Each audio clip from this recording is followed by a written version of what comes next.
Programme की वास्तविक fees के जातोपरांत 80,000 रुपए की राशि का भुगतान आदिवासी कल्याण आयोग द्वारा आवेदक को Aadhaar enabled DBT direct bank transfer के माध्यम से किया जाएगा।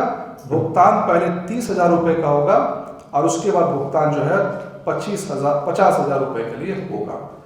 यानी कि सरकार एक बच्चे को कितना देगी? 80,000 रुपए देगी। कैसे देगी? सरकार ये देखेगी कि उसने जो कोचिंग वो करने वाला है उस कोचिंग की फीस कितनी है दिल्ली में। अगर कोई बच्चा 1.5 लाख की कोचिंग ज्वाइन करता है, सरकार वेरीफाई करेगी कि इसकी फीस 1.5 लाख है कि नहीं। उसके बाद सरकार उसको 80,000 रुपए ट्रांसफर करेगी 2 किस्तों में। पहला किस्त 30,000, फिर किस्त 50,000। क्यों? क्योंकि ये देखा जाएगा कि बच्चा वाकई में कोचिंग कर रहा है या नहीं कर रहा। पहले 30,000 देने के बाद में कुछ दिन का गैप लिया जाएगा। यहाँ तक पिक्चर क्लियर है। अब इसमें सबसे मजे की बात और जो हमारा ऑब्जेक्शन इस स्कीम पे है, अच्छा इस स्कीम में 100 बच्चों को दिया जाएगा, यानी कि टोटल कितना है? जो 80 लाख रुपए सरकार जो है खर्च करेगी 1 साल में इस स्कीम पे। अब हमारा ऑब्जेक्शन किस पे है?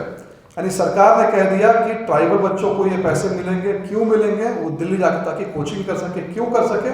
ताकि और बच्चों के लिए उसके साथ वो खड़े हो सके at par of the competition. लेकिन सरकार ने कहा है कि जो मेरिट लिस्ट बनेगा हम किन आदिवासी बच्चों को देंगे, उसमें है कि हम उन आदिवासी बच्चों को देंगे जिसमें 4 क्राइटेरिया लिखा गया है।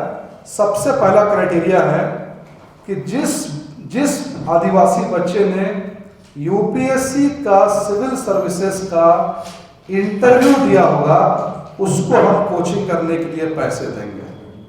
यानी जो बच्चा इंटरव्यू दे चुका है आप उसको कोचिंग करने के लिए पैसे देने वाले हैं। यानी आपने ये कहा कि हम दुकान खोलने के लिए तुमको लोन देंगे और सर्टिफिकेट क्राइटेरिया मांग रहा है कि दुकान का सर्टिफिकेट हमारे पास दो। आप गाड़ी चलाने के लिए उसको गाड़ी देना चाहते हैं और आप बोल रहे हैं ये योजना उसी को मिलेगा जिसके पास पहले से गाड़ी हो। ये इससे बड़ा फ्रॉड और इससे बड़ा ढकोसला कुछ नहीं हो सकता है कि आप कह रहे हैं कि आदिवासी बच्चों को दिल्ली भेजेंगे कोचिंग करने के लिए और सबसे पहले उन आदिवासी बच्चों को भेजेंगे जो पहले ही यूपीएससी का इंटरव्यू दे चुका है। सेकेंड, उन बच्चों को देंगे जिसने पहले ही यूपीएससी का मेंस लिखा हो यानी प्रीलिम्स वो क्वालिफाइड है। थर्ड, जिसने जेपीएससी का इंटरव्यू दिया हो और फोर्थ, जिसने जेपीएससी का मेंस लिखा हो। तो कहने का यह मतलब है कि सरकार 80 लाख रुपए उनको देने वाली है जो पहले से कोचिंग कर चुके हैं। अगर कोई बच्चा कोचिंग बिना किए निकल गया है, इंटरव्यू स्टेज तक गया या प्रीलिम्स क्वालिफाई किया है, इसका मतलब उसको पैसे की जरूरत नहीं है। तो हमारी मंशा है कि सरकार ने आखिर ऐसा क्यों किया होगा, ऐसी क्या मंशा है। तो हमारा एलिगेशन है सबसे पहला तो सरकार चूंकि हर एग्जाम यहाँ पर लीक हो रहा है इसको लेके कोई एग्जाम कराने के मूड में नहीं है। उनका है कि जिन बच्चों ने क्वालिफाई किया उनको पहले से दे दो। दूसरा, रिसर्च ये कहता है कि और इंडिया के पार्ट्स में जब भी ऐसे प्रोग्राम्स हुए हैं तो वहाँ पर बहुत बड़ा कोचिंग के साथ में गोरख धंधा हुआ है।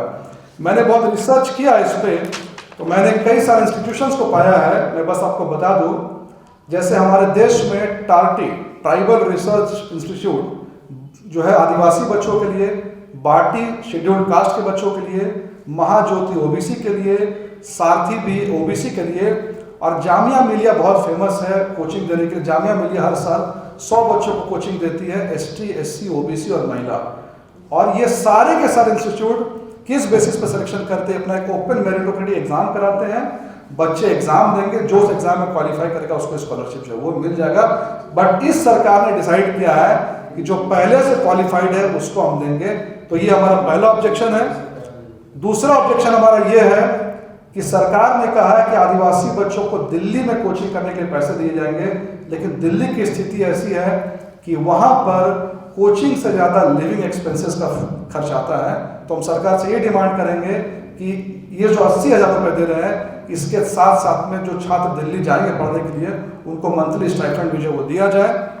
तीसरा हमारा डिमांड है कि सिर्फ शेड्यूल्ड ट्राइब नहीं, बहुत जल्दी सरकार ये ओबीसी, एससी या फिर इकोनॉमिकली वीकर सेक्शन वुमेन के लिए भी इस योजना को जो है लागू करे।